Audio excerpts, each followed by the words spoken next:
to say something. Go ahead. I'm innocent. You all, you're garbage. Bienvenue dans la cour des condamnés. Dans cette vidéo, nous allons voir 10 mamans irresponsables et leurs réactions face à leur sentence à vie. Montgomery County 911, where's your emergency? 203 South Madison Street, In what town? Darlington. Hey, what's going on there? I just stabbed myself and I killed my 2 children. You stabbed yourself and killed your 2 children? Vous venez d'entendre la voix de Brandy Warley. Le 17 novembre 2016 à 4h35 du matin, elle a appelé la police et a déclaré avec un calme déconcertant qu'elle venait de tuer ses 2 enfants. Revenons au 15 novembre 2016. Jason Warley, le mari de Brandy, lui annonce qu'il a demandé le divorce après avoir découvert qu'elle le trompait. Mariés en août 2009, ils avaient 2 enfants, Tyler, né la même année, et Charlie, né en 2013. Malgré des moments difficiles, le couple avait décidé de rester ensemble pour le bien-être de leurs enfants. Finalement, Jason découvre l'infidélité de Brandy avec un voisin et partage l'histoire sur Reddit, où il reçoit des conseils de demander le divorce.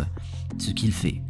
Brandy semble comprendre la situation au début, mais le lendemain, la famille assiste au spectacle de danse de Charlie, puis rentre à la maison pour le dîner. Après le repas, Brandy prétend devoir acheter des nettoie-pipes pour un projet scolaire de Tyler et se rend au supermarché. En réalité, elle sort acheter un couteau de combat. Plus tard, après que Jason ait couché les enfants, Brandy les attire dans une embuscade sous prétexte d'une soirée pyjama. Dans les premières heures du matin, alors que la maison est plongée dans le silence, Brandy entre dans la chambre de sa fille et poignarde ses 2 enfants, avant de se poignarder elle-même la gorge. C'est ensuite qu'elle passe l'appel glacial à la police. And what caused you to do this today? My husband wanted to divorce and wanted to take my kids. I won't let him have my kids. Avant d'appeler, Brandy avait prévenu sa mère qui est arrivée en hurlant, réveillant Jason qui dormait au sous-sol. La police a découvert les corps des enfants, gravement mutilés. Brandy a été arrêtée et soignée à l'hôpital pour ses blessures et plus tard, elle a été transférée à la prison du comté de Montgomery, où elle a été inculpée de 2 chefs d'accusation de meurtre. Initialement, elle a plaidé non coupable, envisageant une défense basée sur l'aliénation mentale. Cependant, en janvier 2018, elle change de stratégie et plaide coupable au meurtre de ses enfants. Le 19 mars 2018, elle se présente au tribunal du comté de Montgomery pour sa condamnation. Elle est condamnée à 120 ans de prison pour avoir poignardé mortellement ses enfants. Le juge Sam lui a donné la possibilité de s'exprimer lors de sa condamnation, mais elle a refusé. Elle est apparue aussi dénuée d'émotion que sur sa photo mugshot. Nous abordons maintenant le cas de Jennifer Sarr, une mère qui a abandonné son nourrisson, connu sous le nom de Baby Boy Ori, et ceci au bord d'une autoroute en Californie du Sud en 2008. Pendant longtemps, l'affaire est restée non résolue, jusqu'à l'arrestation de Sarr en 2020. On December 4th, 2008, a newly born baby boy, later known as Baby Boy Ori, was found off Highway 544 in Meadowbrook Drive. He was found abandoned in a shopping bag. Installez-vous bien, car on est au tribunal du comté de Ori, où le juge Paul Birch préside cette affaire, rendant la justice méritée. Voici Jennifer Sarr, autrefois étudiante en 2e année à l'université Coastal Carolina, lorsqu'elle a eu une brève relation avec Ronald Woodham, un autre étudiant, en août 2008. Elle a commencé à se sentir mal avec des engourdissements aux mains et aux pieds et a décidé de consulter le médecin du campus. Elle affirme que le médecin ne lui a jamais dit qu'elle était enceinte, jusqu'à ce qu'elle ressente des douleurs en décembre 2008. Elle a accouché puis s'est évanouie dans son salon. À son réveil, l'enfant, un garçon, ne montrait aucun signe de vie, ne pleurant ni ne bougeant. Elle a alors placé le bébé dans un sac à l'intérieur d'une boîte et l'a abandonné au bord d'une autoroute. Lorsque le nourrisson a été découvert par des employés des services publics, il était déjà mort. Selon les médecins légistes, l'enfant est décédé d'hypothermie, mais était en vie au moment de son abandon. La police a eu du mal à identifier l'enfant ou ses parents, jusqu'à ce qu'il épuise toutes les pistes et déclare l'affaire non résolue. Plus de 11 ans plus tard, Des preuves scientifiques ont révélé que ça était la mère de Baby Boy Ori. Et elle a été arrêtée en mars 2020. Initialement accusée de meurtre par maltraitance d'enfants, elle risquait 20 ans de prison à la perpétuité. Lors d'une audience avant sa condamnation, un procureur a lu une lettre écrite par le père de Baby Boy Ori, Ronald Woodham, qui n'était pas présent au tribunal.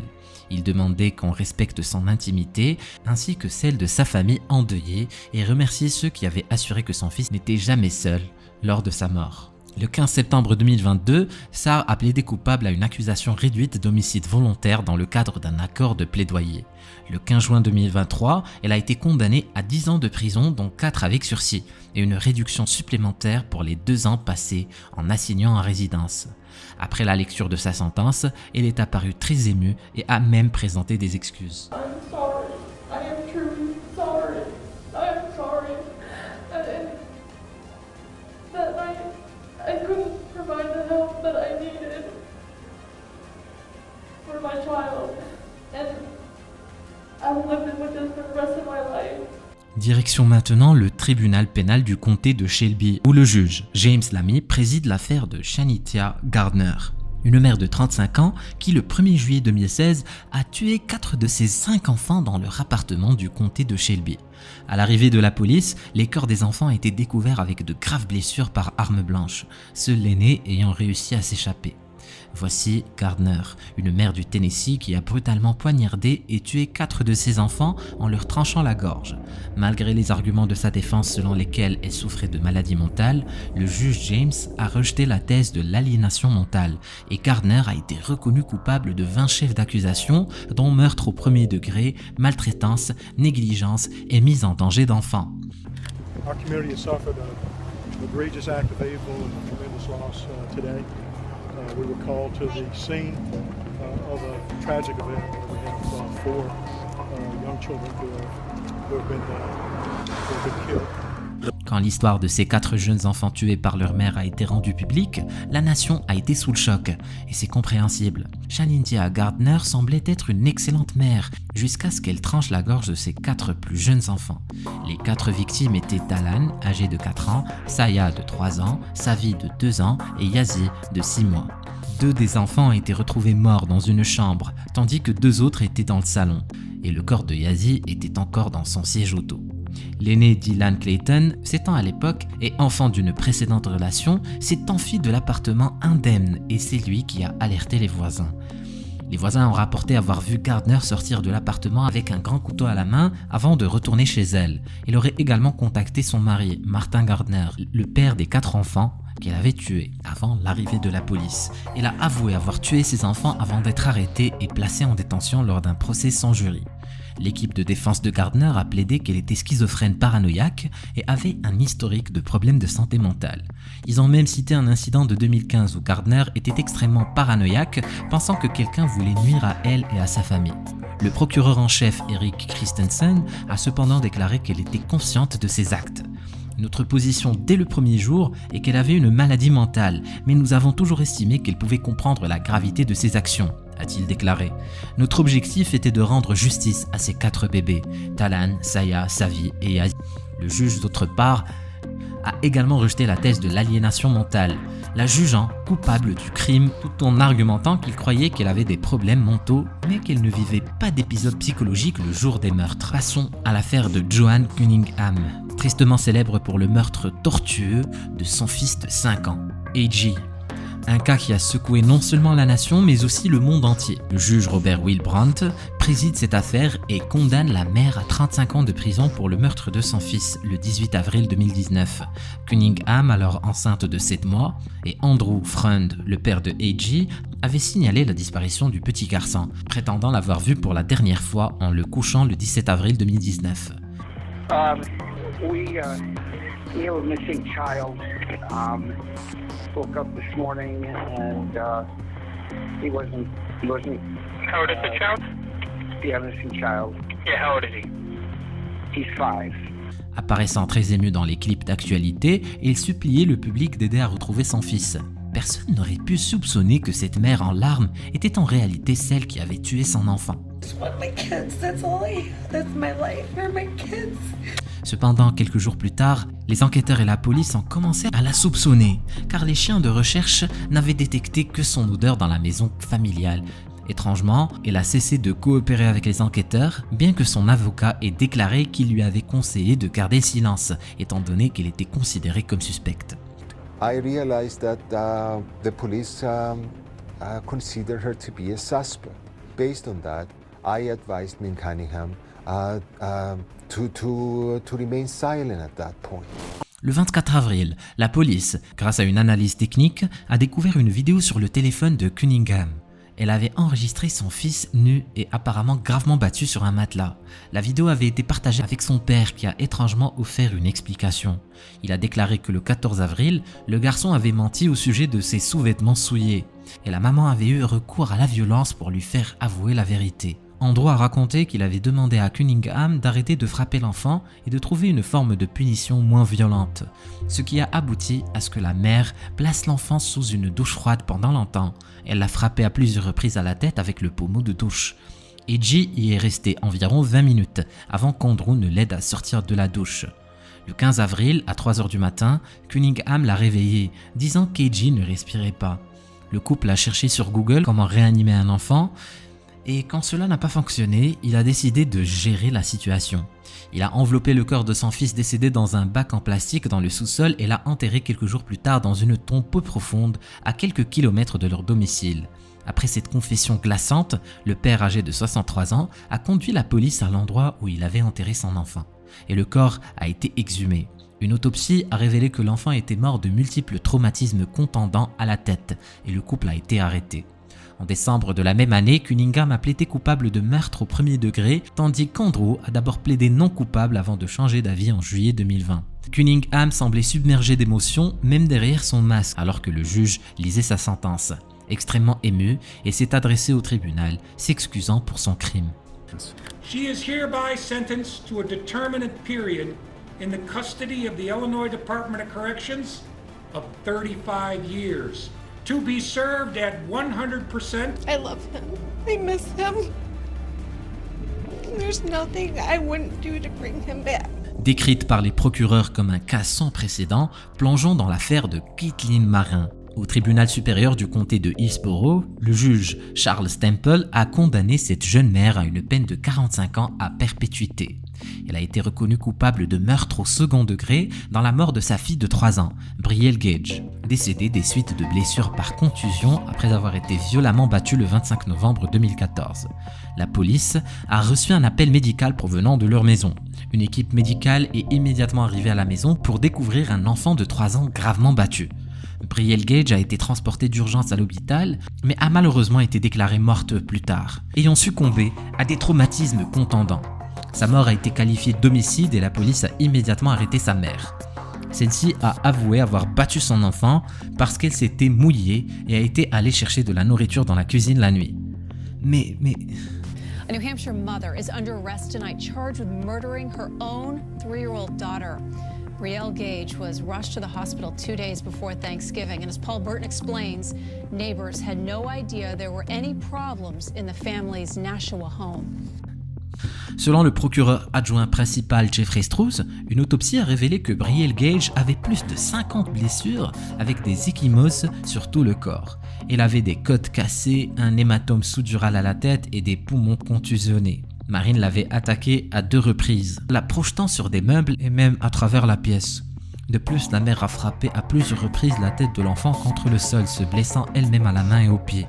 Michel Rivera, le compagnon vivant avec Marine, a témoigné lors du procès avoir été témoin des abus, mais est retourné se coucher pendant que Marine continuait d'attaquer sa fille.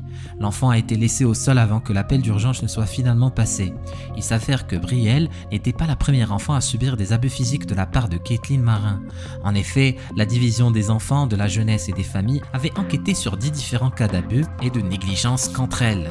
Elle maltraitait fréquemment ses autres enfants. À chaque fois que les cas étaient signalés, elle encourageait ses enfants à mentir à la police. Elle avait 5 enfants âgés de 8, 6, 4, 3 ans et 9 mois. qui vivait dans la même maison avec son compagnon. Les enfants ont admis que Marine et son compagnon utilisaient fréquemment des ceintures sur eux. Un des enfants a également déclaré qu'il n'était autorisé à manger qu'une fois par jour. Le garçon de 8 ans devait s'agenouiller jusqu'à ce que ses genoux soient contusionnés. Tous les 4 enfants, y compris le bébé de 9 mois, avaient des ecchymoses sur différentes parties de leur corps. Lorsqu'on l'a interrogée à ce sujet, Marine a menti en disant que la fillette de 3 ans qui avait une ecchymose sur le visage était née ainsi. Plus tard, elle a prétendu qu'elle était tombée sur ses jouets. Finalement, elle et Rivera ont été arrêtés et les enfants placés sous protection. Juste 6 mois après sa libération, c'est là qu'elle a battu à mort Brielle en août 2016. Elle a été reconnue coupable du meurtre au second degré de l'enfant de 3 ans et le juge Charles Temple a présidé sa condamnation. Avant de prononcer la sentence, le juge a déclaré qu'indépendamment de la sanction décidée, il n'y aurait absolument rien à célébrer aujourd'hui. Au lieu de cela, il a encouragé ceux qui se souciaient de Brielle à se souvenir de sa vie en se concentrant sur son anniversaire plutôt que sur sa mort. It's now time to turn the page on her death. It's time to celebrate this beautiful little soul who deserved so much more in life.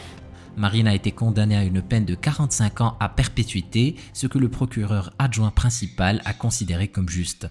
Alors que le juge Temple lisait sa sentence, Marine a été vue de dos, les épaules secouées, alors qu'elle éclatait en sanglots. Ms. Stoller, you have a right to speak this morning if you'd like. You don't have any obligation to speak, but if you'd like to choose to speak, now is the time to do it. Yes, I would like to say something. Go ahead. I'm innocent. You all, you're garbage. Passons à l'affaire de Julissa Thaler, une mère de 29 ans. En mai 2022, elle a été arrêtée après qu'un appelant a signalé à la police qu'elle conduisait avec un pneu à plat et une vitre arrière brisée.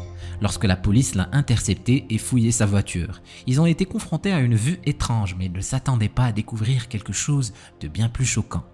Plus tard, le corps de son fils de 6 ans, Eli Hart, a été retrouvé dans le coffre de sa voiture, ayant été abattu à plusieurs reprises. C'est au tribunal du district du Minnesota que le juge Jay Quam du comté de Hennepin préside cette affaire le 20 mai 2022. Un appelant a alerté la police sur une personne conduisant avec une vitre arrière brisée et un pneu complètement usé, la jante raclant la route lors d'un arrêt de circulation. La police a finalement rattrapé le conducteur en infraction et l'a arrêté. La conductrice était à l'heure. Quand elle a été interpellée, la police a remarqué du sang dans sa voiture et des morceaux de chair sur elle.